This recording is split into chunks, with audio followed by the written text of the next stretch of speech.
Hello, Roundtable fans, and welcome back to another exciting episode where we will get real completely about all of the struggles that comes with making webtoons. So, let me ask you something. Have you ever spent hours redrawing the same panel or delayed posting an episode because you felt like it just wasn't good enough? Well, after this contest, I can say I have been there too. In today's video, we will be tackling some of the things that affect almost every webtoon creator that I've talked to, and that is perfectionism. So, if you're striving for excellence, like we're going to discuss, is that really needed?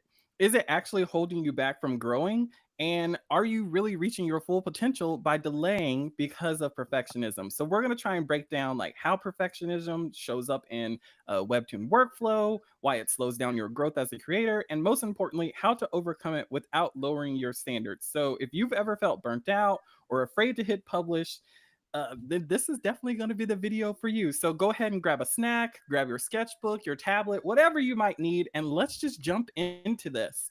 So, a quick disclaimer as usual, we are all just giving our opinions here, so take everything that we say with a grain of salt. All right, let's start by introducing our first co host. Linda, take it away. Tell us a little bit about yourself. Oh, hello. My name is Linda. I am a creator on Panderworld and the Bloodstein webcomics. Panderworld is a retelling of Hades and Persephone story done in a rather comedic way, while Bloodstein is a story about a workplace comedy about two barely functional adults. I managed to get both of these comics published officially. So um, in addition to dealing with perfectionism in my comic work, I also have to do a lot of reformatting. So you can imagine how hellish that must be. Oh, Ah, wow. That is, I'm sure yeah. you have so much experience that you are going to be able to relate to us. So I'm really excited to hear your perspective on this, especially coming from a professional setting. So I cannot wait for you to elaborate further on how this has affected you. So let's look at our next co host. Jenny, go ahead and introduce yourself. Hey guys, my name is Jenny. I also go by Han Line Art online. I'm a digital artist, writer, all around daydreamer who's looking to quit the corporate world one day so I can pursue art full time. I'm an art content creator here on YouTube, also on Instagram, Threads, and TikTok. I post content ranging from art vlogs to character design sheets as I'm working on publishing my first ever webtoon series called AMP. I've been documenting my journey on bringing it to life over on my channel, and this process has definitely brought out the perfectionism in me, which is why I'm excited to be here to discuss this and hopefully help out some of the viewers out there. Yes, and I will just say, if you guys have not checked out Lenny's channel yet, oh Lenny, Jenny's channel yet, then please do. Like, I love hearing just how she goes about her process and getting some behind the scenes from another person who's working in the webtoon space. So definitely check it out. All right, and our final co-host, Day Day, tell us a little bit about you. Yeah. My name is Day Day. So pretty much I'm a comic artist, author, and also a YouTuber. Some of you guys might know me as Day Day Does here, where I basically just talk about controversial opinions about fandom stuff, anime, comics, pretty much anything that catches my attention. I'm also the creator of Dante's Alma, which is an animatic series here on YouTube, but also I'm making it into a webcomic on my website.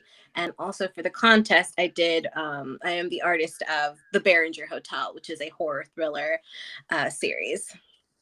Yes, yes. I'm looking forward to hearing your controversial opinion about Taylor Swift because we might not be friends after that video, but we'll save that for another video. So let's go ahead and dive into this. Oh, and Linda, we got a message that your volume might be a little bit low. I'm picking it up fine, but I don't know. Just a heads up in case if you can make an adjustment or not. is it better now? Cause It I sounds think good to me, so we'll just see what chat It does says, sound a but little louder, I will admit that. okay. okay. I So I'll let's try to yell at the microphone. don't yell, don't yell, don't strain yourself, please. So I thought it would be so beneficial to start with talking about this very difficult and very like broad topic of perfectionism by dealing with like each of our personal experience and how we have dealt with this very heavy issue. And so I really want to ask you guys to just start everything off. When did you first realize perfectionism was affecting your work as a creator? Oh, that is a fabulous question. So honestly, I guess I didn't really notice it for a while. It wasn't until I was actually working on the banner for the Behringer Hotel. I think it was like banner two I was trying to work on because I just did not like the first banner. So I worked on the second banner. And that second banner, it took me an entire week for me to come up with like the pose, the concept of what I wanted. And that's when I realized I need to just pick something and just go through with it, because if I keep stressing, I am never going to finish the banner, and then I'll never finish the episode that I was working on while I was working on the banner at the same time. And so it kind of was just, you really have to make a decision where you just commit to something and just go with it. You might be screaming at yourself, wait, no, I could probably do this better. And you're like, you know what? I can fix this when they pay me. The overwhelm is real. Yes. Oh man, that was such an excellent way to start things off. Are there any other comments on this? Anything that you guys realized when y'all were first dealing with this? For me, it was when I was getting really, really slow with my comics. And I think for me, it was when I started Panderworld, and I actually made much more simplified designs. And then I was just zooming through the comics. And then when I went back to Bloodstein, and then when I realized how much detail I put into every character, like every line that I had to like color outside and inside, and then like, oh well, he has a stubble, so that's a different color, and it's like he has glasses, so now I have to draw that, and he has like a lab coat with like a stain on it, so that's also a whole different thing. Well, it's like he's like dark blue with like a few trimmings here and there, bam, done. It's like, yeah. I That's when I realized I was overdoing things. I could have Basically, done much more simplified.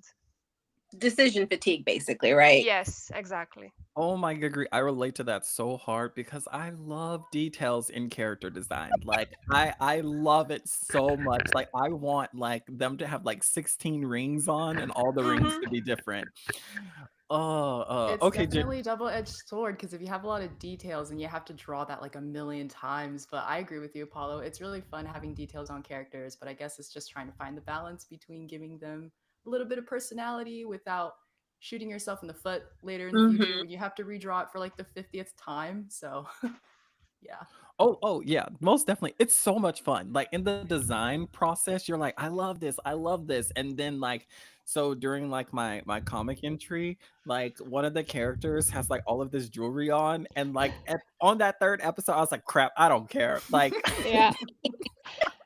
I feel like for me, whenever I design something, I will be like, okay, now I have to draw it. And then as I keep drawing the episode, the design kind of refines itself. And I'm like, Yep. okay, I don't need mm, this detail and I don't need this detail. It looks fine as it is.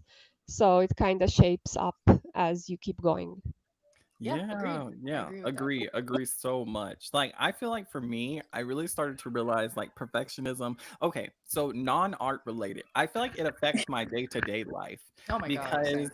yeah, like I have like a normal outside job, and it kind of relies on you being like exact in what you do.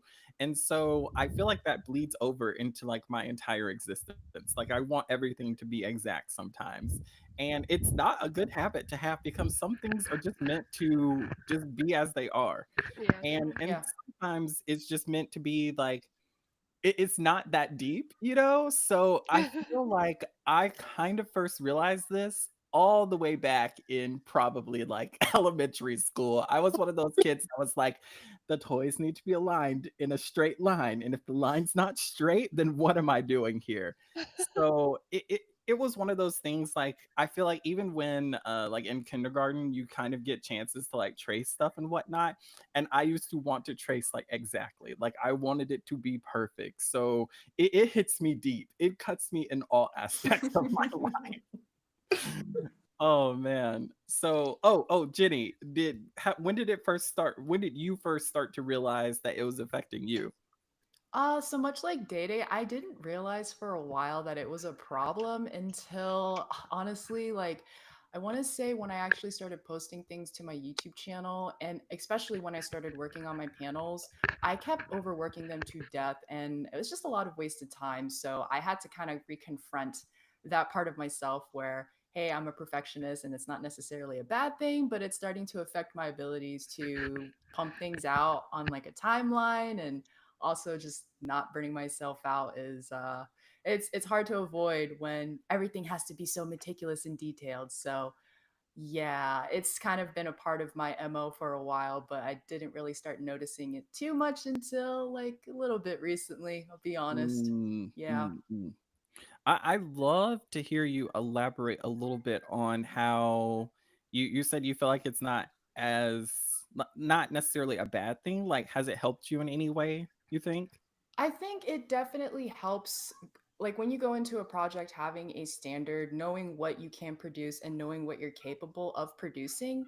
So I think that is a beneficial thing if you Hmm. want to deliver like the best you possibly can. But again, delivering the best is very different from delivering something that is perfect. So it can be Yeah. a good thing. Just depends on your perspective.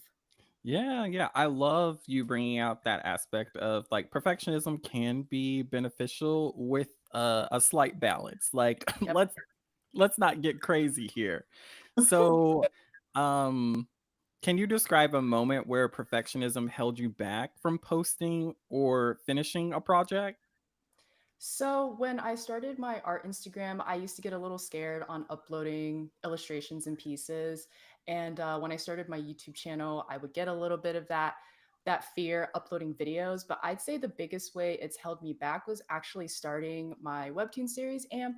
I was really focused on planning out the details. So working on the magic system and the world building in terms of the culture, the religion, like creating character designs. I was basically procrastinating the really hard thing, which was the panels. And although I had started working on thumbnails, it was really hard for me to push past that because thumbnails you can get a little messier, it's like a smaller Mhm. canvas. But the idea of working on the sketches and having to clean up the lines, yeah, it was really intimidating for me. And I was scared to fail. And so I just kept pushing it off until the Webtoon contest kind of was the motivating factor for me to start. And I didn't enter, but I am glad that I had something external in that instance to push me to start. I just wish I had a little bit more courage to take that leap of faith and to make that jump into the unknown and just start doing the hard thing.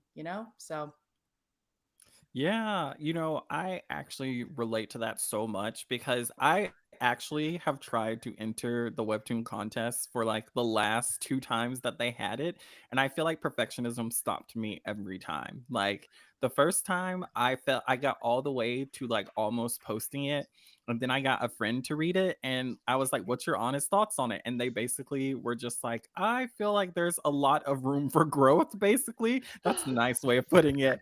And it made me feel like, okay, this validates all of the feelings that I had about it not being good enough. So you know what? I'm not going to post it. And I felt really bad because I had like requested people do like draw this in your styles of the character, and then like there was no comic to go along with this. Oh. But but now in like the way I feel now, I feel like I could definitely just release it and I wouldn't care. But it's just one of those things where I feel like it's held me back multiple times from actually being able to just put something out there. Like you never know truly how it's going to be received. Mhm. True. What about you Mm. guys? Do y'all have any moments where you can clearly look at in your life where perfectionism stops you from moving forward? For me, it's in writing. Oh my God, same. Yes, girl. I will write an episode and then I will reread it, or I will stop in the middle of it, and then it would get me stuck because I want to get one idea out, but I also have this another idea. So how do I merge those two to make sense? Because sometimes that one idea it just doesn't fit, and you have to like kick it out for the entirety of the episodes to flow. So it's like then that part can struggle, and then I'm like, okay, but can I use it in a later one, or do I use it now, or like, and so that kind of gives me the paralysis. Yeah. um Mm. Hmm. while art is fine, I can kind of just um shut off my brain when I draw. When it's writing, it's like that's where the serious stuff happens. I would definitely hold on to like everything that you write. I mean, I do that. If I have blurbs that I'm like, don't really care for this, I'll just move it to a separate doc on the off chance that Hmm. somehow, some way I can use it in the future. I didn't just delete it because once it's gone, like it's left my brain. So I need to have some way Yeah. to make note or just have like an archive of random blurbs that just ideas that I think could have worked, but maybe not after refining it or like changing the storyline and stuff. So Or it could be that definitely in that sure. moment when you're doing it, it doesn't feel right to you, but when you give Hmm. it space and time and you go back Yeah. to it, you're like, wait, this is actually great. Yeah. Yeah. Yes, that is one of the things that I feel like is so hard when you're making like a weekly webtoon. Like when you're writing a novel, you get that moment of like I can set this down for 2 months because I finished it and come back to it and deal with all of the errors. Where like you're producing weekly, you're like so on a time crunch to make everything work that is just so hard because I feel like in hindsight you're constantly like, man, I could have really clarified this or done this better. And it's such a heavy weight in my opinion. A lot of famous authors, specifically Stephen King, he has mentioned that when he's finished writing his books and stuff like that, he would just like put it away for like several months, maybe up to a Mhm. year, which if you have that luxury, good for you. But he would put it Right. for a time, go back to it and reread it so that he doesn't like obsess over things and just prevents him from like continuing on. This is actually what I do when I swap my series. When I work on one series and then I swap the next year to work on another, it gives me enough time to kind of, when I come back to it, I reread it and then I'm like, okay, I know how to continue this now. Right? It So could be it like gives, Mm. yeah. So basically, you're telling us we all need to start 2 series at once. no, Yes. let me do got it. Noted. I'm the Got it, worst got it, person got to it. ask for that because I have like so many and I feel so bad. Yeah. Oh, man, It's man. well, but yeah, I mean, it's a valid advice because once you, I mean, not valid advice to start two of them at once, but Yeah. like it's valid advice to kind of get away from the canvas, as they Hmm. say, like to see the bigger picture. Yep. Like you need that break time to kind of for you to kind of uh, calculate everything in your brain, like to let it rest. Yeah, it's easy to tunnel vision in on it when you've been working Mm. on it for days or weeks. So Yeah, breaks are needed. because for me it's also my husband, he will read all my episodes once they're done to tell me if they make sense, Mhm. and he is witnessing to me like breaking apart as I'm writing it, and I'm like, this is the worst thing ever, I hate myself, this. He's like, it's fine, what are you talking about? And I'm like, how can you like this? And I'm like, it's when you're tunnel vision, it's Yes. suffering. Mm-hmm. Yep. Like, and that's kind of such an interesting thing because I feel like we feel like a lot of perfectionism, it can come like from us internally, it can come from audience expectations or comparison, and sometimes we can have an outside source like a mate, a really close friend, or someone who's like very validating and it's like what's going on with this. So I wanted to know, do you guys feel that it comes from somewhere specific, like a personal audience or something else? I guess it depends on the person. I would say for myself, pretty much like what you said, Apollo, like from a young age, already having that pressure internally to do your best and to be perfect. Like I grew up Asian American. I'm Asian American, and my parents were very like they were just they were just the type to, pound into your mind like you have to be perfect, you got to do your best, A's all the time. They'd often compare you to other parents' kids. So that definitely seeped into my academics and my personal life, and unfortunately started to affect the creative aspect of it too. So it's definitely personal pressure, it's the expectations from others and comparison. And I'm sure a lot of people can relate to it being like a combination of all three, with maybe an emphasis on the personal pressure perhaps, or the Mhm, Mhm. mhm, comparison aspect. Yeah. For me, yeah, I agree to all of these things, but also there is something to be said about being insecure about your art as well, and then you feel like you need to mhm, compensate by like drawing in all those details. At least that was for me. I knew I was mm. good at coloring, so even when I wasn't really good at drawing, I would like put all these details and like all this lightning to kind of mask my my insecurity in how characters look. So which that's not really a good thing, but like it's what happened. And then there's also another downfall to it is once you enjoy what you do, you tend to overindulge, and then you lose time on the things that need to be finished on time.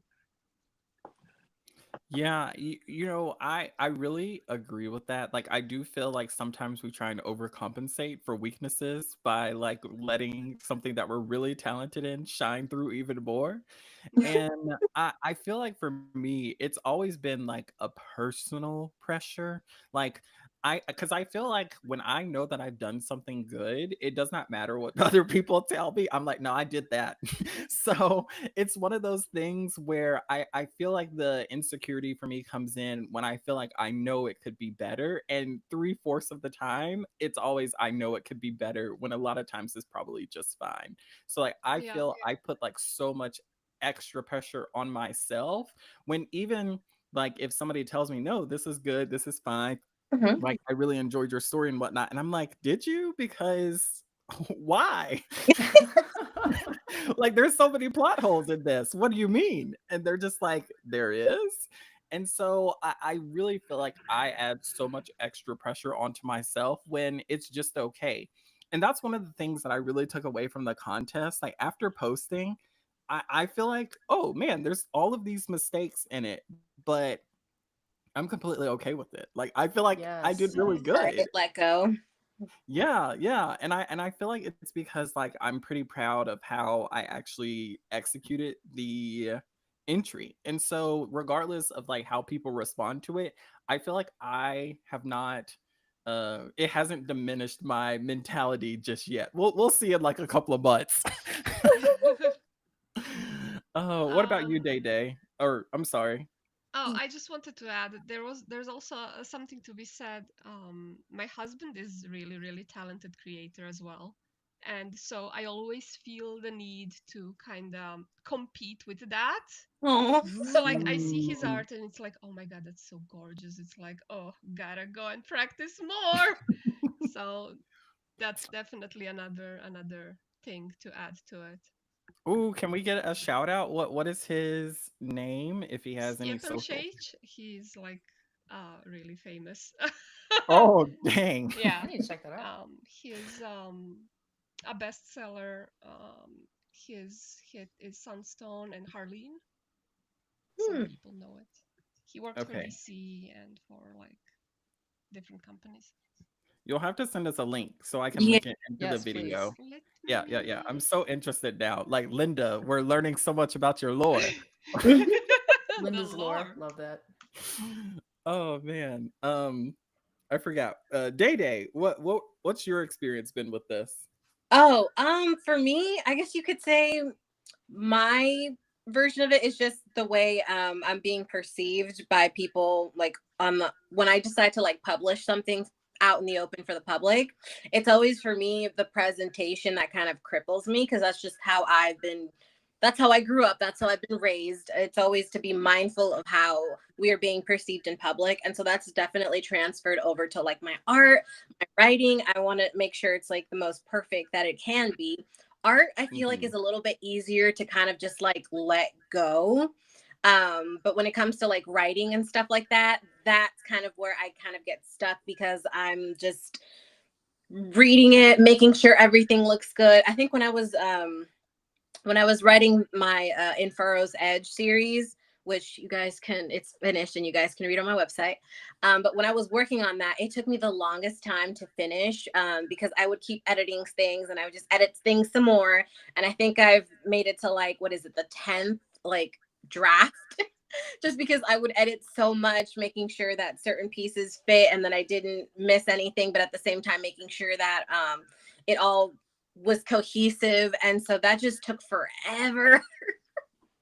And it got to the point where once I was finally finished with it, I don't know, sometimes you do get like struck by, I don't know if anybody else has experiences, but struck by like just this, I think like Linda mentioned, this paralysis where you know you need to do something or you know you need to fix it, but then you just don't do it. And I don't know. Yeah. Procrastination hits. Yeah. Yes. Yes. Oh, that's so crazy because I'm the exact opposite. Like, I feel like I love writing and I get so much joy out of it. I don't stress out over it as much as I do for the art. Like, the art, I'm Same. just like, ooh, this one little detail, if it was there, it would just make the the piece so much better. And maybe it's because I'm not like a confident artist. So I feel like I lean a little more heavily on making the art better than the writing, which I guess both Because cases are not great, but I guess it's because I feel like art is like just, it's a very subjective medium. So what you think is just not it, for everybody else, this is like gold.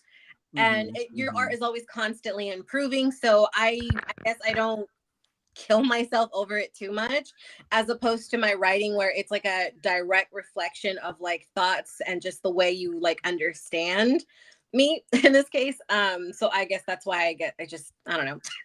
I get so strict about it.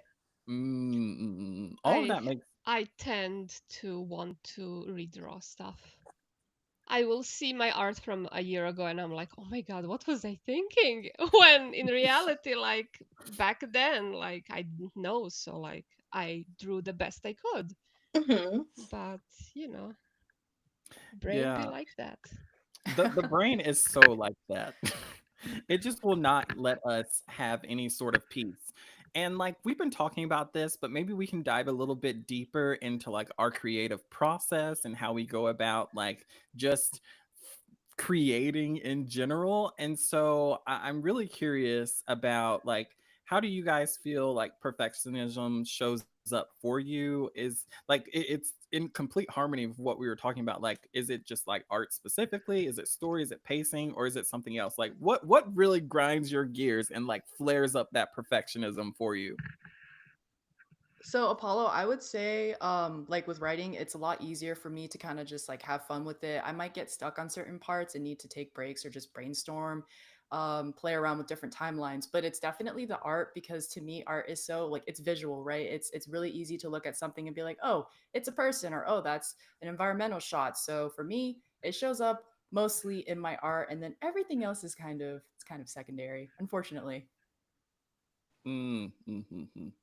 I know for me, it shows up in my line work. Like if the lines are not perfect, it drives me crazy. I will sit Amen. there and Amen. redo Mm, a line like 20 times. I'm like, nope, it's not working. Nope, it's not working. Which not good because like who even saw that one line that was messed up? Nobody, but it Yeah. is what it is. I Oh, hate line art the most. So I suffer whenever I do it. so we're in the same boat then. Like, Yeah. okay, Day Day, what about you? For me, I mean, I agree with the line art, but it's not as big as say my pure utter hatred for coloring and backgrounds. Like that is the thing that just takes forever, because I guess it depends on how you're doing your comic. You might want it to feel a certain aesthetic. Hmm. So if I'm trying to make sure, if I'm trying to compensate my coloring to make sure that it fits the vibe, and I'm not feeling it, it Mm. ruins me, and so it sets me back even further, and especially for the background, because you don't want the background to just kind of feel off from your actual drawing. So that will also put me back, and it ruins everything. Oh man. Oh, I'll tell you something else that really sets me off. When things are supposed to be symmetrical and I can't make them symmetrical. Oh. Oh, my biggest issue. Like, Architecture. I hate architecture. oh, The like straight I just lines, they kill me. and see that's the crazy thing about it too, because I love to look at straight lines. Like I love to like speaking about architecture, I love like beautiful architecture. But when I'm drawing it, I'm like, bro, I can't. Can this window be lopsided? Like that's all I need in my life. Like please, please. So do Yeah. you guys find yourself like over editing your panels or like endlessly tweaking dialogue? Like what Yes. let's go with that and then let's hear about how you try and stop this. So pretty much, so when I first like do my little sketches, and then I do the line art, and then I do the coloring, when I'm working on it panel by panel, I might not see the error. But when I like back up and just like read the story, in its order, it's when I start finding like these like just glaring things that I want to fix. Like maybe I don't like the pose that that person's in, or I didn't like the line art in this specific panel, or the gutter space is too wide or it's too small, and so I need to fix those kind of things. And that's sort of how it gets me, the perfectionism. It like cripples me because I have to make sure it looks good, the overall product, and so that might delay certain things, and sometimes the dialogue as well. Maybe I might feel like there's a better way the character could have said this, so then I'll spend time with that. And it's everything after the fact. I feel like that's what really gets me. So is there any way you try to like fix that? So what I notice that I've tended to do now is like I think I mentioned it before, like if I'm not being paid for it, like then I don't need to worry too much about certain small little errors. Like maybe I might not like the certain, like I don't know, I guess like the outfit that I chose for the character, but I'm like, you know what? That's another day's problem. There, the audience is not really going to be, I guess, gung ho about small little details like that. So I feel like it's okay for us to just forgive ourselves and just move on. Yep. Oh my god, Day True. Day, you literally say if I'm not getting paid, then it's not getting fixed. There's I several love that approach. instances in my comic where I'm like, you know what? That's for the reboots problem. Girl, I'm gonna start channeling that. Like, I'm just gonna be like, if I'm not getting paid, it's not getting fixed. Like, I'm sorry. Oh, okay. What about the rest of you guys? Any what do you guys think? I edit everything all the time. um, so okay, but I do, okay, the way my process works is I will do an episode, but my episode is not for Webtoon. My episode is done in comic book format, so it's in sequentials. So I will do it like that, and then I will draw it normally as the page demands. And then once I'm done, I will have to reformat that entire thing for Webtoon. But because I am not satisfied to just put panels one on top of the other and be done with it, I will expand panels that are for Webtoons to Oh, be girl. like those really tall, magnificent ones.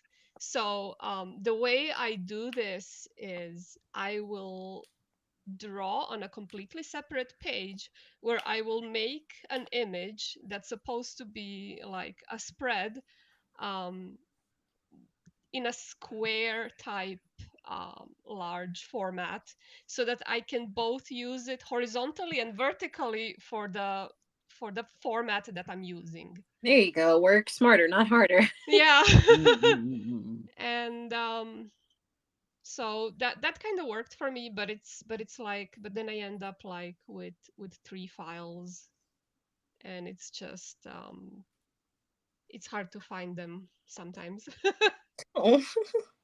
I can only For imagine. writing, I once I'm done writing an episode, I will send the sketch to Stjepan to read it to see if it makes sense. And then I will not touch it until the day I format and edit stuff for publishing.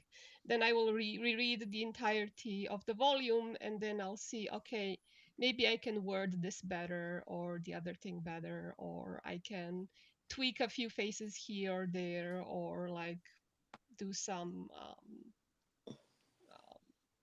blend this part, etc. Like, so yeah, this is what my perfectionism brings me, but I am satisfied with the product that I end up with, so I guess it's worth it. Mm-hmm. Okay, Mm-hmm. yeah. That's the most important part. Yeah, Yeah. that is the most important part. Is there any habits that you try to like stop? Like I know you kind of elaborated on it's just a part of your process, but do you ever feel yourself like going into a loop whenever you're working? Yes. I I sometimes need to stop myself because I will get overwhelmed because I will write down and make a list of things that I have to change, and then it will overwhelm me because sometimes when you're on a deadline you have to do it fast, and then I'm like, you know what, this part I don't need to edit this. I'll just screw it. I'm just not gonna do it. Oh man, Linda said if I'm getting paid, I'm still not editing it. So I need to adapt all of these mentalities. Like that's what I need in my life. Okay, okay. So Jenny, what about you? Yeah, so I've definitely overworked, over edit, over sketched panels many a times. So when I catch myself doing that, I try to be realistic about, okay, so like I have to think what is it that I'm trying to accomplish in this particular panel. So for instance, I had a panel where my main character Celine, she's jumping over something in episode 1. And the perspective as well as the action pose isn't something that I'm typically I don't draw a lot of action poses. I want to do that more often, and this webtoon series has definitely pushed me to do that. So I had to acknowledge, okay, this isn't my strong suit, but let me give myself like 30 minutes to do the best that I can, use a 3D model or picture reference, and let me really stick to that timer. And when it's done, assess the work to see like, can I kind of work on this a little bit more just to get it, just to get like the readability across to readers as to what is going on in that panel. So gave myself like an extra 15-20 minutes to try to get it looking as best as I can with my current skill sets.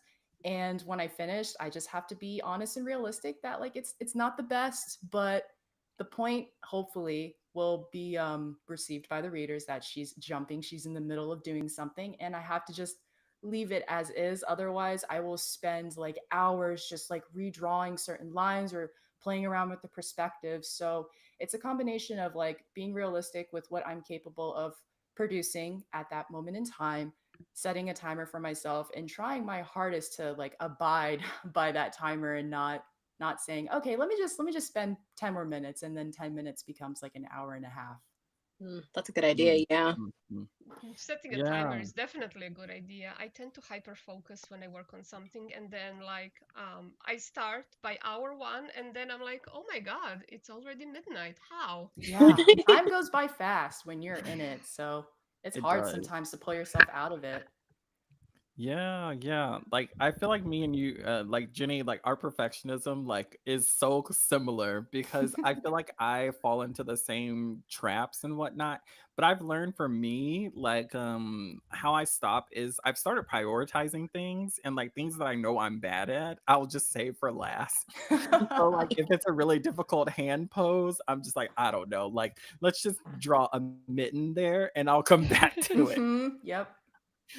And I Smart. feel like that's actually really helped me from spending like 20 years working on one panel trying to get that one hand pose right. When it's like, oh, I've produced like 100 other panels. Like, is the mitten okay here? Like, can I just leave it? And so I've just found like the prioritization for me has really helped in making like really big adjustments.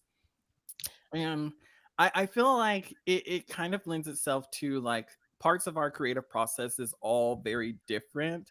Do you wish that you could loosen up on some of this to make your life easier? Like what are your thoughts on this? I want to simplify my process. I do too much on backgrounds. I enjoy doing backgrounds, but I feel like sometimes I will add too much detail and then it will be detrimental to the page where the characters won't pop properly. So I Mm. definitely would like to simplify my background processes. Mm-mm-mm. Yeah, that's a good point because if the characters are going to be the focal point, you don't want to get so carried away with the details. And that's Yeah, just a lot of time too that you end up putting into something that didn't need it. yeah. And like sometimes gradients can provide you with a much better clarity than like super detailed backgrounds. Like you can still know that they're there by the well, by the colors that you put Right. in the back. Yeah, if the colors are similar to where they are in the well in interior or exterior place, you still know that they're there. But it can also sometimes give the idea across much better and Right. it will pop them better. Mm-hmm. Mm-hmm. I think like parts of my creative process that I've learned that I need to let go of is just um all of the details. We've talked about it a lot. Like they are the best for me, like for my enjoyment, but maybe I can transfer that to like more illustrative pieces than just all every panel the character needs to have like their 20 million details. And I Smart. really appreciate what you said earlier, Linda, when you were talking about the difference between your two comics and how you're like, the first one was overly detailed and this next one is just like vibes, and I'm like, I want vibes. So Yes, yes. Look, it started from a burnout. That comic started from a burnout, so like it was always vibes for me with that one. I love it, I love it. Yeah, like I started it by because I was stuck. So I wanted to do something that I know how to do. I enjoyed doing backgrounds. I enjoyed drawing nature. So that for me was like a healing comic. Oh, Oh, that's awesome. Like I love to hear that. Like maybe I'll be able to make my overly designed character comic in the future with just gradients in the background. Hey, you don't know Oh, if you don't try. yeah, that's so true. So, Day Day, was there anything you want to loosen up on? yeah. So what I've noticed for like in this last what is it, couple of weeks because of the contest and everything, I feel like what would pretty much help me a lot would be for me to just let go of that control that I have when it comes to like every aspect of my comic to make sure it comes out good so it's like perceived good. I've learned that it would benefit me more to just get help, not be afraid to get help, to outsource certain things Mm, that could benefit me more. Like I had help for what is it, episode 3, getting like the coloring done, and that really just made such a difference. It also helped me just not fixate and obsess over making sure how everything looked good from my hand, and just trusting others to go ahead and help me out with that. And so that helps me loosen up that, just I don't know, that typist control that I have when it comes to getting my comic done. And it also helps the outflow so that those comics can actually come out a little bit faster as well. That helped me too. I'm sorry if I'm No, interjecting. you're fine. no, no, please. I just remembered when I first started Panderworld, it was I I was really bad at inking, but I also hired a flatter for myself. So I was like, oh, now I gotta do inking. Now gotta do inking. So stress, stress, stress. And I'm like, okay, I'm gonna ink this and then I'm gonna send it. And what I used to do was I would ink and then I would color it myself and then I would obsessively edit every single image as I was doing that. So this was for me like like an epiphany. When I sent those inks, I was like, this is it. I can't edit it anymore. And so when I got it back, when my mind was fresh and not crazy obsessed, I was like, oh, hey, this actually looks kind of good. Like, so yeah. Oh, yeah. I relate to that so much. Like, there's nothing like getting a good colorist or someone to help you with the series. Like, I outsourced all of the coloring basically for my Hmm. contest entry.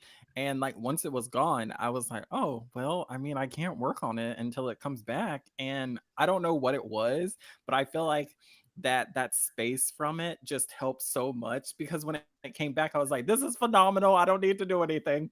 Right. Yes. It just worked out so well. And so when we think about perfectionism, I feel like sometimes there are areas where we kind of mentioned in the beginning of the stream, it can be helpful, it can be detrimental. So there's a balancing act to it. So let's kind of talk about like our growth and our process. So in what ways do you think perfectionism has like slowed you down, slowed your growth down, or your visibility as a creator? Well, when you spend a lot of time overworking panels or you're tweaking dialogue and drawings, that's time that's taking away from maybe uploading consistently, which I know is a Mhm. problem for me over on my other social sites. It Mhm. also takes time away from like promoting your work and especially from connecting and networking with other artists. So it's just a lot of time that you end up kind of just like you're just like dilly dallying for no reason and overworking pieces that people probably won't even notice that you spent all this extra time to work on that one little detail when you could have put that energy towards pushing your content out or just connecting with other artists that can also support you and kind of like encourage you and maybe talk a little sense and be like, hey, chill, everything looks good, you're really tunnel visioning in on that one thing, and just to kind of like take a break from being so being such a hard critic on yourself and just Mhm. put your work out there, you know. I love that. I love that networking what is a part of like how you've grown some because I feel like we underestimate that a whole lot in how it can actually like really benefit us in general. Like if you find some people you can really trust to like help you with your process, give you feedback and critique, invaluable. Like I could Hmm. not preach this enough. Yeah. So what about you guys? Any ways that perfectionism has like slowed down your growth? I guess for me, um, the way ended up being kind of detrimental is like you said, you fixate on one thing, and so you neglect other important things. Like you got to market your story because you got nobody else, and if you're not going to market, no one else is going to market it for you. So it delays in you working on other important aspects when it comes to making your stories. So marketing is definitely one, and then like she mentioned as well, networking as well, because it really helps for you to have like a little community, because that also encourages you to like I said, like what is it, like make a faster schedule for yourself, or at least work a little bit faster. It helps if you have people that are like encouraging you and also like maybe helping you, or just aware, holding you accountable, because sometimes that is important as well. And So so true. Mhm, mhm. when you fixate too much, you unfortunately don't get to work on other fun stuff that you might realize can actually help you out in your creative process or in your comic journey. Yeah, well said. I think it's also very useful to have a community because creating comics is a very, very lonely job. Yeah. Mhm. So when you have a group of friends who do the same thing, you can kind of relate to them, to all the struggles together. And so you can encourage each other to kind of either um, stop procrastinating or to, relate to stresses. Yeah, Yep. yeah. Well said. I feel like, especially for this contest, a lot of people have told me that they found like community to be so beneficial to them. That is one of the things that you can't underestimate. And sometimes I feel like we can become so hyper focused in like what we're doing that we're like, I don't have time for the community. But even just like being a part of a group and just listening to people like complain about what's going on or like just talk about their series can be like really, really, really encouraging. Yeah, definitely inspiring. So, do you believe there's a healthy balance between striving for quality and embracing imperfection? I think so, yes. um, it's very hard to achieve, but there can be. What I sometimes do is something that my husband actually gave me advice on is I will have a period of time where I will just draw and not think about what I'm drawing. Like I will just, in a way, train my speed in creating images. And then once I'm dissatisfied with how my images look, then there will be a time where I will take up references and kind of polish that part. And so one part will kind of grow the other part, and then that balance will kind of happen. But for that you need time, of course, to set aside. Mm-hmm. Mm-hmm. But yeah, it can be achieved. It's just it's hard. Yeah, yeah, it's so much work because Yeah. like it's one of those like scale sort of things because like you can go into like easily doing too much or doing too Yes. little. So and then like if you do too little, then you're dissatisfied and now you're upset with the piece. So it's just one of those things that just makes it so hard, but it's one of those things that's so important to learn. And I think like Mhm. a lot of it's so internalized. Like it's Mhm. like at what point am I satisfied? Because most likely the fans or whoever enjoys your series, they're going to be satisfied in general. So Mhm. it's one of those things that it's like, man, I'm the problem. It's totally me. Oh, And I'm speaking for myself specifically. So, what about you guys? I mean, Any it, thoughts? Any additional thoughts? If not, we can move on to the next question. I was just gonna say it's definitely possible to achieve a balance. You just really have to be mindful, set yourself up those little what do you call it, those little things that will help you mitigate your time, like setting up a timer, making sure you have like a little community or at least like a friend or two that's checking up on your progress. Anything that makes you basically work smarter and not harder, as I mentioned, Mhm. is going to really help you out in the long run. Because it's okay if you want to fixate on something, but you can't let it take away time from other important things that you need to do, whether it's a part of, coloring backgrounds, dialogue, or even marketing your work and stuff like that. That's so Mm-mm-mm. true. I agree. Like I feel like it's really important to learn and this is something that I'm trying to learn myself. It's like what quality do I want instead of placing like an impossible standard on something? Like what's a reasonable quality level that I feel like I'm very satisfied with? I know there's room for improvement, but I am so proud to put this out into the world. And that's something where I feel like helps me so much with embracing the imperfection. Like, Mhm. oh, that little mitten hand is there, but I'm satisfied with everything else. Yeah. And so, I have you noticed creators who post consistently and grow even if their work isn't perfect? Like, what can we learn from creators like that? So, I'm sure we've all seen it. Like, we'll read a Webtoon episode or we'll look at someone's artwork and we'll notice, like, maybe there's like something is off about it or something doesn't make sense or they could like tighten the anatomy up here or there, but you see them posting consistently and they're still growing. What do you think we can all take away from that? I think what I've noticed is that when it comes to having a type of work that you're trying to post consistently, is to just keep it simple. Like, yeah, you want to have fun with some details, and you can probably do that with, like, as you famously put it, those money shots. But like Mhm, everything mhm, else, if you want to, like I said, like you said, post a little more frequently, you're gonna have to just try to keep it as simple as you can, because like when you animate stuff, that's a lot of hard work, and so a lot of animators, they try to make it a little bit simple for themselves. They try not to kill themselves when it comes to Mhm. adding so much to it. So what I've learned is just like I said, keep it simple. mhm. Well said, well said.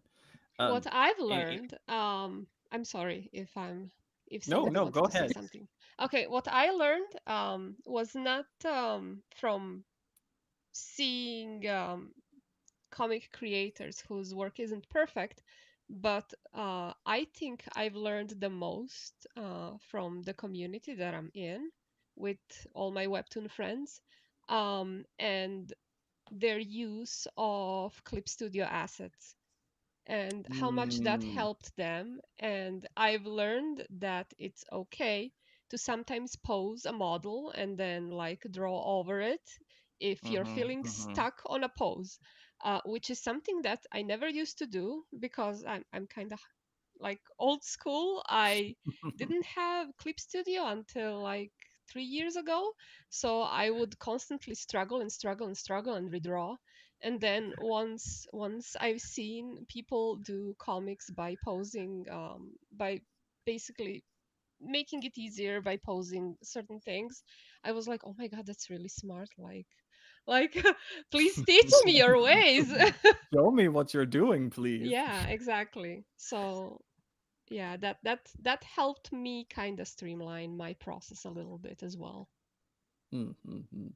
I know for me, I feel like it's really showed me that things don't have to be perfect. Like whatever ideologies I have about my process and whatnot, like I should be willing and open to doing things different types of ways. Hmm. Because like, why not post a whip in progress that's kind of rough? Like, what's it going to hurt? Like, it's not going to hurt anybody. It might hurt me for a little while, but And I feel like people would probably relate if they see your like behind the scenes process. yeah, and that's the thing too. Like, I feel like it opens up like it's a very is intimate the right word? Like, I feel like for me, showing that side of my art is one of the things that I'm the most afraid of because I'm like, it's not pretty. Like, you don't want to see this. But I'm learning so much from like seeing a bunch of people. Like, there's this one account that I follow on Instagram, and all they do is post whips. Like, I've never Hmm. seen a finished piece by Bless them. And I'm just wow. like, but I love it. Like, I'm obsessed with it. Like, I'm like, oh, are you gonna fix that eye? I'll never know. And I mean, I love their art style. Like you can tell, like whatever their finished pieces look like, they're probably like Da Vinci level. But I'm just like, I'll never know because you won't show me. So, but my point with all of that is like, I really, really am learning to like that it's me that's getting in my own way, and I want to Yep. take away from all of these other creators that it's okay to just post things as is sometimes. Like, don't let that perfectionism stop you from just putting something out there that is just for fun. Like, why not have fun with social media every once in a while? That's so Yeah. true. I feel like when I post my derpy doodles, like Oh, people I like laugh that. and like that makes me so happy. And it honestly it helped me grow out of my insecurity because I used to just post all the finished art and I was like, Mhm. oh, everybody expects to see just finished art and like all these detailed things. I can't show my my weaknesses. And it's like, and then once I started posting my sketches and I saw how much people actually like seeing the process, I was like, oh hey, this is not so bad. Like I'll post those every once in a while. Yeah, I love that. Like, honestly, Linda, I love seeing your art in general. It's so pretty. Like, even your little derpy drawings, like they're so good. I love all of them. Like, Thank you. it's just so energetic, alive. Oh. Thank you. I don't know what the right Your word is. sketches Like, always look more energetic, and then you color them, and then it's like, oh my god, why does this look Right. different? exactly, exactly. So, was there any more thoughts on this topic? Did anybody have anything else they wanted to highlight or say? Yeah, I wanted to say that I've noticed with creators that maybe don't have perfect quote quote work, that whenever I check their comments, they have a lot of engagement from other artists that they've networked with or they've befriended, and that just goes to show me that like your art doesn't have to be perfect or have to have like Mhm. the super crazy like aesthetic to it. If you connect and support other artists, they will most likely do the same for you, and that definitely helps with your growth and visibility on social media sites. And it's something that I want to work on. I'm definitely shy, and it's funny because like when you're online, you're behind a screen, so you should in a way have a little bit more like, I guess, courage to befriend other artists or compliment their work or anything like that. So it's something that I'm trying to do a little more often, is just connect with other artists on Threads and Instagram, and not be so scared to like share their work and hype them up and compliment them, and to get it back in return is definitely a nice feeling. So I've noticed that those artists have a lot of engagement and they have a lot of people that support them. So that's also really encouraging to see that you don't have to put out perfect work. You can put out those messier sketches and you'll still have people that really appreciate that authenticity. So Yeah, I love that. Like that was such a nice point. I'm glad you shared it before we moved on to the next topic. I feel like they wanted to say something earlier, Oh, and then did I you? interjected. I'm sorry. Oh no, not at all, girl. You're good. Everyone's pretty much said everything, so that's good. Yeah. Oh, okay. Good. Good. Good. Day Day, just speak up. Like, no, no, no. I know you will. So let's talk a little bit about mindset and like some potential solutions. So, what are some strategies or mindset shifts that you've tried to help break you free of that perfectionism? And if you've highlighted it earlier, you can highlight it briefly again if you want. Simplifying designs. That's pretty much for me. And going forward, simplifying backgrounds a bit. Oh, perfect. As we look at one of your extremely detailed and gorgeous backgrounds. It can be more detailed, but yeah. What about you, Day Day? Um, for me, really, it was just outsource. Don't be afraid to trust people to help you. Let go of that control, because that definitely set me back. As well as when it comes to eventually, if I'm getting paid for all of this, then go ahead and go back and really, edit those small things that drove me crazy earlier. Yeah, those are Mm, kind of my things. nice, nice. Okay, Jenny.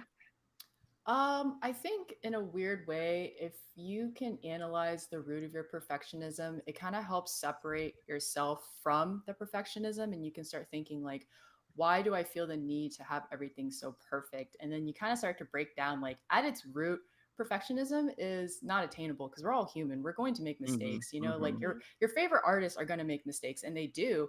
They're just a lot more skilled at hiding it, or they've embraced it as being part of the creative process for themselves. Another thing too, I think, is just to like understand that perfectionism can be very counterintuitive, because in order to grow and really hone in on your craft, you have to make mistakes so you can learn how to approach things differently. So if you're Hmm. so stuck on being a perfectionist, that's going to prevent you from starting, which is why a lot of us procrastinate, right? And that fear of failure is going to hold you back from growing. So you have to be accepting and welcoming of those mistakes so that you can actually evolve as an artist and work on those weak spots that you have.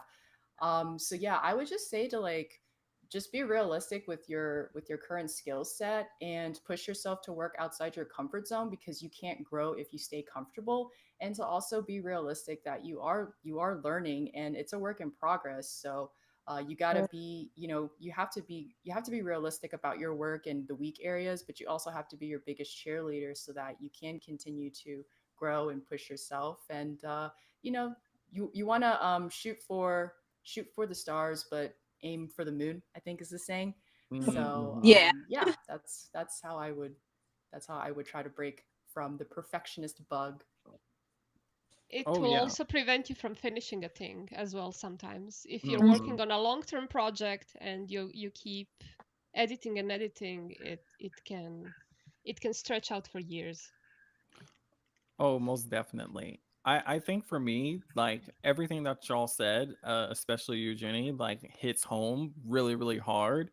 And I think like my mindset shift going forward is just to like pull the curtain back a little bit more. Like I don't think I'm like fully comfortable yet, just like showcasing all of my flaws, but maybe I can showcase a little bit more here and there and just see what the reception is to it. Like if it does not make me feel good, then I'll just, be stuck for a little while. But Mhm. it's one of those things where I'm like, I want to change this like mentality of how I view it. So, like speaking of like fear and insecurities, how do y'all handle the fear of like negative feedback or not meeting your own high standards? Well, I think it's number one, it's important to differentiate negative feedback and constructive criticism. You Mhm. also have to understand like your True. work's not going to be for everyone, and that's okay. Just enjoy the process and have fun with whatever piece you're working on. And if you love it and you're having a good time, then I think it becomes a lot easier to tune out the negativity and to tune out people that like thrive on putting other people down. And you don't want to give into that by, like not working on art at all, or whatever your creative outlets are. So just focus on the therapeutic feeling that creating gives you. And in terms of not meeting your own high standard, I think realistically, a lot of us probably don't hit that mark constantly, and that's okay. You don't have to put yourself down or feel super discouraged. You just have to understand, like, okay, I didn't hit the mark, and that's fine. There are things that I could have done differently, and I will in my next illustration. But when you do hit that mark and you meet that standard that you have for yourself, you have to celebrate those victories, and you Yeah. deserve to shout that from the mountains that you created like a kick-ass illustration and share that with people. So yeah, celebrate the little victories. Don't be so hard on yourself if you don't meet that standard, and don't worry about what other people think of your art as long as you enjoy it and you love it, because you could be the juiciest peach in the world and there's still somebody out there that doesn't like peaches, and there are plenty Exactly. of people that do. So I love that analogy. I'm gonna start Also, saying I that. wanna I wanna say something that's more of an advice to all the new people who are starting out. Just start. Don't be afraid, and don't wait to be perfect to yep. start your comic. Yeah. If Oh, you I don't love start, that. you will never be perfect. Yeah. It's a good point. There was actually a really nice comment from Kat. Perry said, "In film, they teach us that your first project won't be good, but you can't get good without getting it out of the way. So practice finishing your work. Don't let imperfections stop you from finishing." Exactly. Love that. Yeah, I Mhm. love that. Like, and I think there's like sometimes we place such a high standard on ourselves that our first work must be amazing. Like, if it's not amazing, then I automatically fail. But you learn so much between every project. Like Yeah. every time you work on something, the hindsight just gets crazy. You're like, oh, You what feel the heck was I doing? Oh There is man. also something to be said about the mindset where you aim to learn and not to like obsessed over it being perfect. So, let's say you're making a panel and then you are just happy how much you've learned during that process instead of whether or not it turned out perfect or not. Yeah. Mhm. I I completely agree.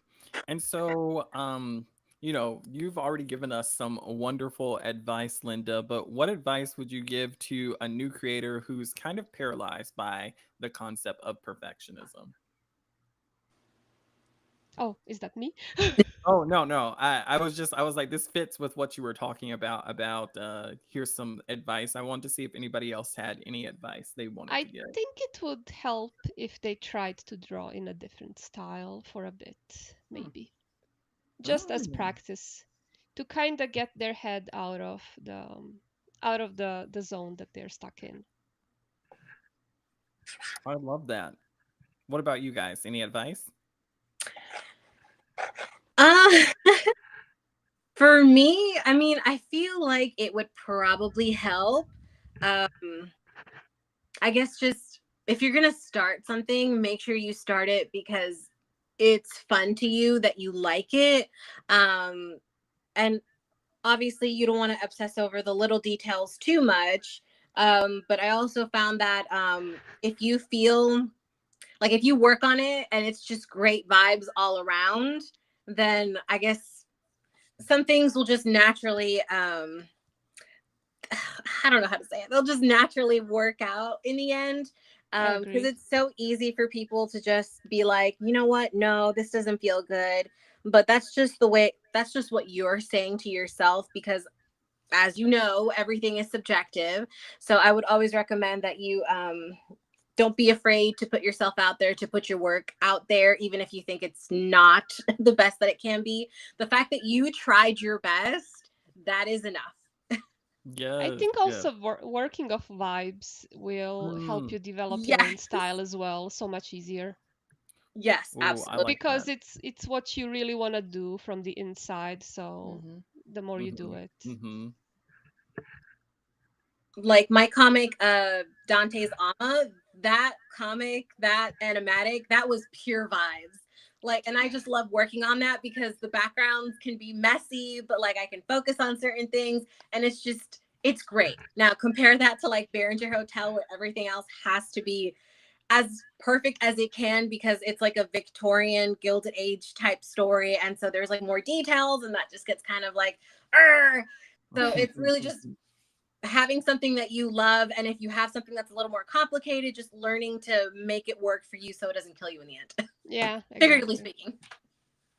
Yeah, I think for me, like the advice I would give is trying. I think Jenny touched on this earlier. Was like trying to figure out the root of what's kind of triggering you, like what's making your mindset be so stuck in this like loop of perfectionism, and then trying to figure out like ways to adjust from it. So like what you guys were talking about, like maybe just try a different style, or like just draw something for the vibes and don't really think about like what's going on. Like all of that can be really helpful because I feel like it kind of like unlocks a little bit of like how to avoid the trap to an extent. Like is it my own self-doubt with like my designs? But well, what am I good at? What can I draw really well? Am I really good at backgrounds? Like there's so much that you can do despite Mhm. um being stuck with just this one idea. So I think that would be my biggest advice. Try and figure out what's triggering you.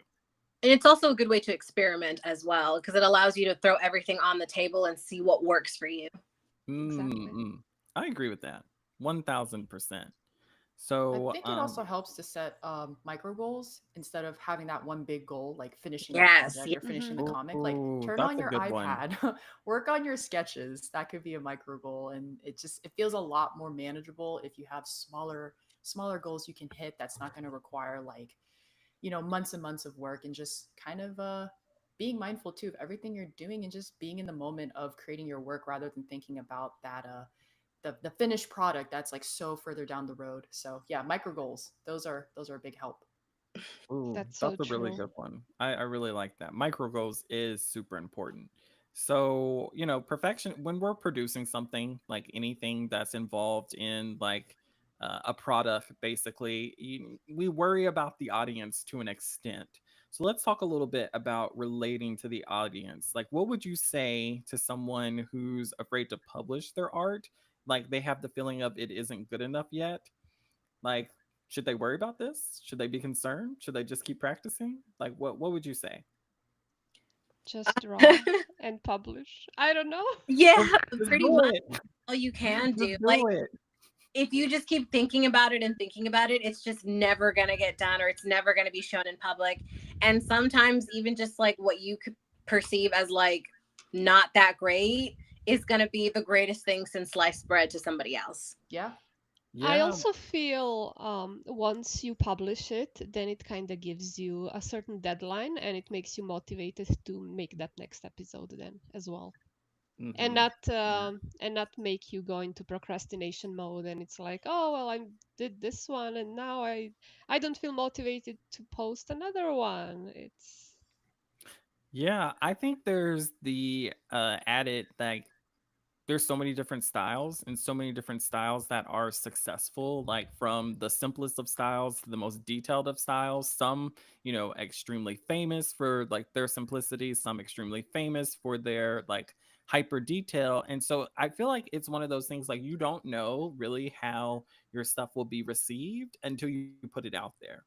Mhm. And sometimes good enough is literally good enough. Good Like enough. you don't Yeah. have to worry about it.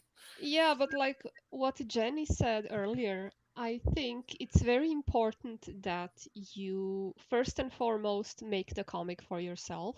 Mm, Yes. mm, Mhm. mm. And because if you rely on external validation, you're not gonna go far. That's the main problem, I think. Yeah. You Like need let to it be. love what you're creating. Mhm. Yeah, I really agree with that, cuz like if you're enjoying making it, like the enjoyment process, I would hope would outweigh everything else. Hmm. It'll But definitely we get don't. you a lot farther. Yeah. Yeah. Yeah, yeah. Also, But well, creating a story that you enjoy as well, like because if you're creating something that's currently a hit right now, without you actually wanting to create it, once you hit the hard point in your story and you read the comments that are not the best, it's gonna completely demotivate you. You will mm, start thinking, oh, why am I even doing this? oh man. Yeah. That's a good thing to keep in mind. I agree with that, Linda. Also, I was gonna add real quick Oh, yeah. that as long as you push yourself artistically, your art will improve over Hmm. time. It's gonna take time, obviously, but if you stay consistent and you push yourself to work on things outside of your comfort zone and you make it a habit, you're going to improve. And something else that I have seen online too is like with Webtoons, especially, there are a lot of people that really enjoy seeing a creator's work evolve over time because not only are they embarking on this journey, but they're also seeing the artist's style change or improve. So there's something about seeing like where you've started and the journey along the way that really resonates with a lot of people and a lot of audiences because they I guess it just feels a little bit more authentic if they can see like your growth as an artist. So if your work's not good enough, as long as you keep at it, it will improve and there will be a lot of people that see your work and really enjoy watching it evolve and watching you grow as an artist. So yeah. Yeah, it's very inspiring, honestly. Yeah.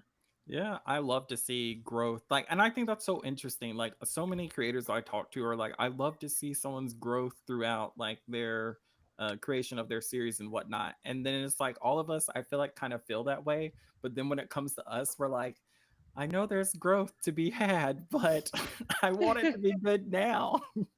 um, I think it's useful for creators to, once they're making their art, to remind themselves to look at their gallery like 6 months from 6 months prior, to just remind them that they actually grew. Yeah. Mm, Yeah. Because sometimes you will keep drawing and drawing and drawing, and you're so tunnel visioned and you don't see the growth. But then you see the artwork from like 6 months ago, and then you're like, oh, wait, I've learned how to do this, or I learned how to do this. Like, so it wasn't all in vain. yeah, so I used to be like heavy on traditional art and like specifically like color pencil art, and I would I had like this huge binder and I had it separated by year, and like whenever I felt down about like Same. anything I was doing, I would look at that binder, like I would flip back and I'm like, oh man, you were struggling when you Yeah. were in middle school, like dude, but you were so proud of these, and now Right. I look at my current stuff and I'm just like, oh, okay, it's not bad. No, that's so valid. Honestly, everybody should Oh, have one of those. Or even just yeah. a folder with digital art, like where they will kind of go back and look into it. But yeah, binders are really, really amazing though. Oh, yeah. I love a binder. Like, I don't know if you guys have ever seen like Brooklyn Nine-Nine. Oh, I love Um, I didn't. so the care I can't remember her name, but she Amy. has like a binder. Yes, yes, she has a binder for everything, and I'm like, that's me. Like, if I could have a binder for like literally everything in my life, I would. Like, it's pretty bad. I love organization. it is my language. Like Your love you, language. you want to speak my love language? Give me something completely organized, color coded. Like I'll be putty in your hands. I'll be like, how can I serve you? Like, I love organization, but I live in chaos. oh no, Oh, Linda, we can't live in felt that. chaos. I was gonna say Like, I it's know. organized Yeah. like like my house is basically like walking into like Dexter's house. Like it's like take off your shoes, put on the little booties. Like Wow. I that's the vibe here. But getting not completely sidetracked. So, is there a project that you regret delaying because you were waiting for it to be perfect? So, this is like a very personal experience. I kind of shared mine earlier about my previous contest entries, but what about you guys? I don't. I always jumped right into my projects, no matter. But my only regret is that I'm very slow. Mm. Slow and steady wins the race Yeah, That's sometimes. true. true. Like, I The started book's published Bloodstein in now. 2012, so when it was still on DeviantArt. So, and it's still going, but like, I am the turtle in the race. What about you, Jenny?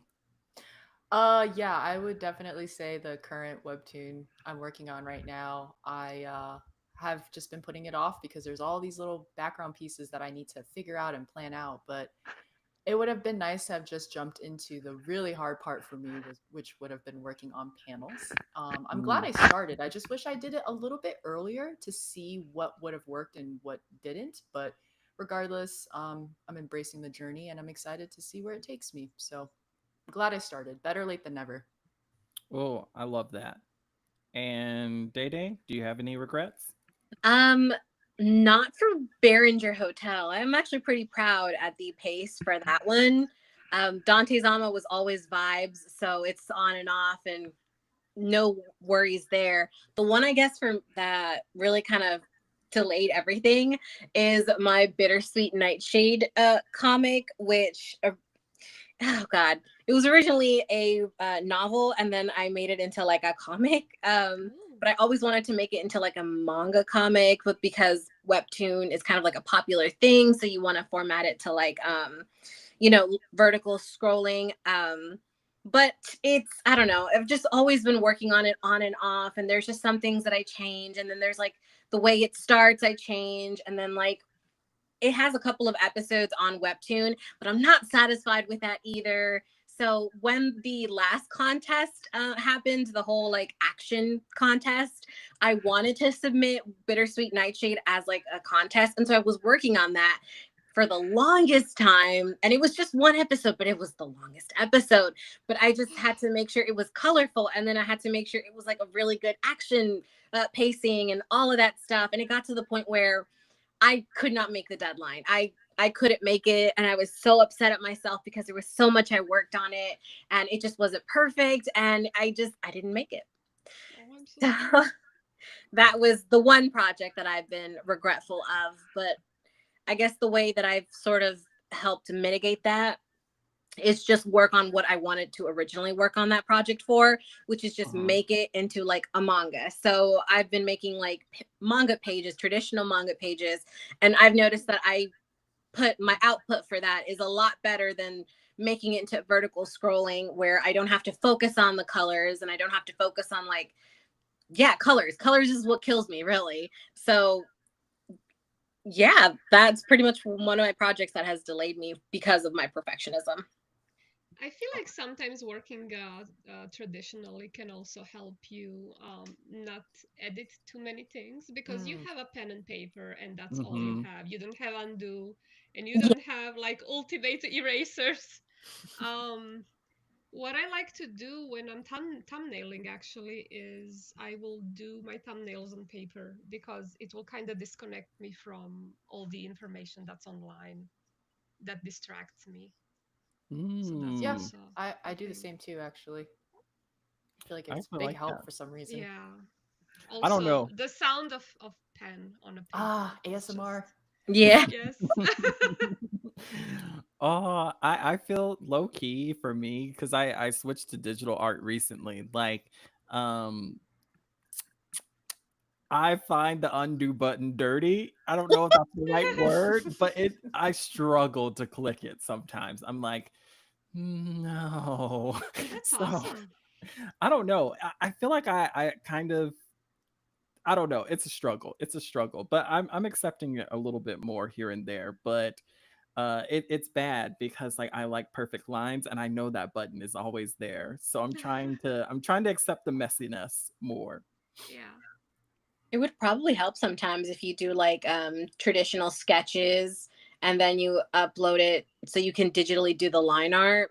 Mm-hmm. Because some people Mm. just do better when they're pencil paper. Same. I might try that. Right here. Like, I wanted to like, this isn't about me, but I wanted to like just fully embrace doing digital a little bit more because I've always been like resistant to it. I'm like, no, I'm a traditional artist. And so, but like for Webtoon, I'm like, oh no, I can't be a traditional artist. Oh, but like, why not be both? You can You embrace know, what's Yeah. comfortable for you. that's Why? true. That's true. That's I've your gotta style. I'm still a wee babe in my head, so I've got to experiment a lot more with a lot of different things. You do what So works for you. yes, yes, Linda, I need you. I'm gonna start calling you and being like, Linda, be my Yeah, life coach. Help. sure. Do it. I am very Oh, happy about I want to motivate people more. Like oh, that's what I I'm so enjoy locked in doing. now. You don't know what Like you've started, Linda. it's one of those please don't do as I do, do as I say. Yes, yes, Don't be stuck where I am. Just be your best self. that's literally me all the time. I'm like, oh, I need to not do this. So, so last question. How has letting go of perfectionism, even if it's just a little bit, a little tiny bit, helped you improve or feel freer as a creator? I think when Life you is don't so allow much nicer. fear. Oh, Sorry, no, no, you're fine, Linda. I agree with what you said, though. It is a lot nicer. I'm still not there, but it's nicer. I look forward to more of that. Oh, I love your answers, Linda. Sometimes they're just like so wise and so simple. Oh, so what about you, Jenny? Yeah, I was just gonna say that it's really liberating when you can just like let go of the expectation and kind of detach from it and you just create. I mean, at its core, art is it's supposed to be fun. It's supposed to be about expressing yourself Mhm.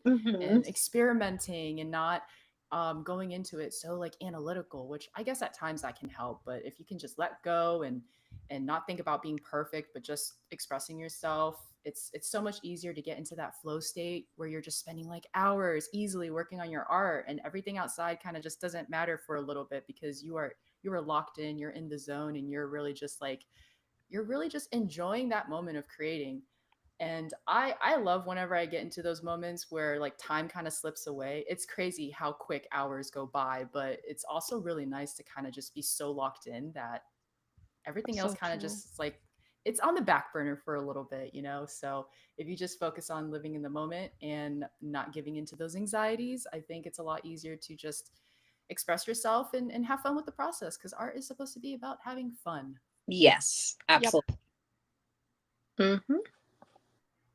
Yeah, I think for me, what this whole experience has really taught me throughout all of my art journey is like there is such a sense of accomplishment in just being able to like click publish or finish a piece or something, and like that feeling has really helped motivate me to just keep doing what I'm doing. Like as I was telling you guys earlier, like not being able to enter the past contest because I felt like it wasn't good enough.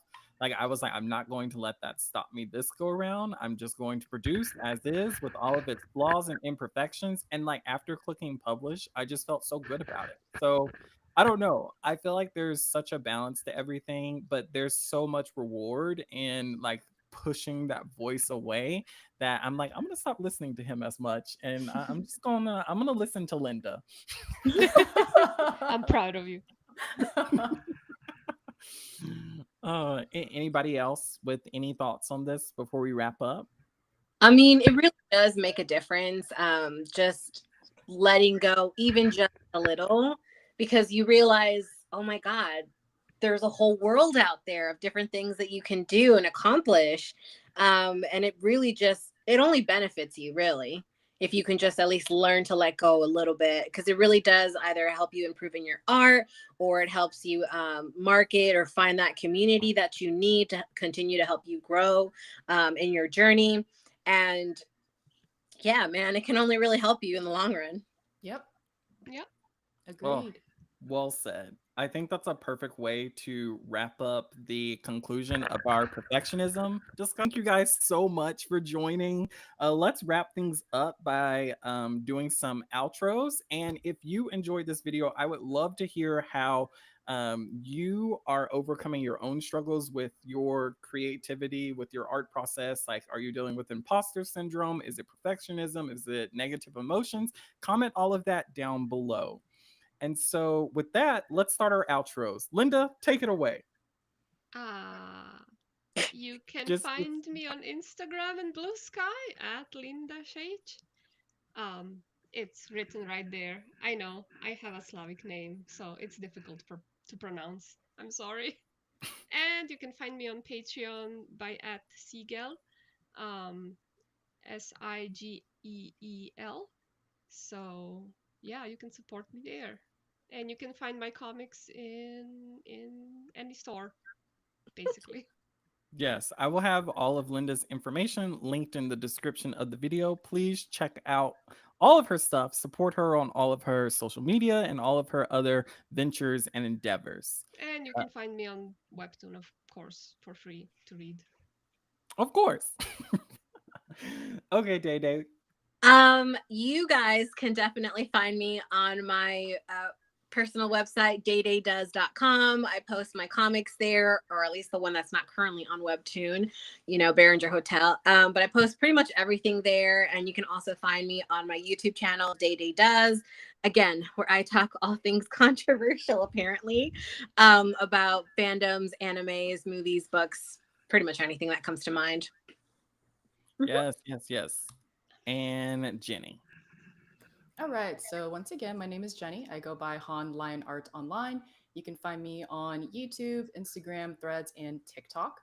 I create a variety of art content on my YouTube channel, but I'm trying to focus primarily on uploading videos about my webtoon in development called AMP, which is the story about a young criminal named Celine who joins a magical military in hopes to find her purpose in the world. When the status quo of her new life is decimated, she must confront the depths of her psyche to obtain powers needed to protect her loved ones and the lives of innocents if she is destined to break the cycle of war. So, if that sounds interesting, consider checking out my YouTube to join me on my journey. And yeah, Apollo, thank you so much for inviting me to this roundtable. And Day Day Linda, it's been a pleasure talking to you guys. Oh, It's for been a sure. pleasure as well. Apollo, thank you so much for this. This was so much fun.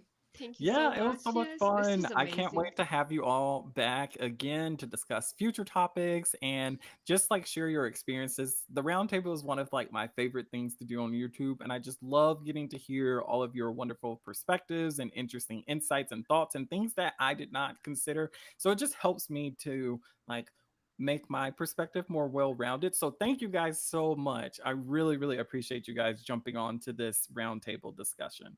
Same. Thank you so Mhm. much. All right, so we will say goodbye, everyone. Thank you so much for hanging out with us. This was a bit of a long stream, but we had a lot of fun. And if you enjoyed the video, make sure to comment, like, and if you're not sub, sub. I will catch you in the next video.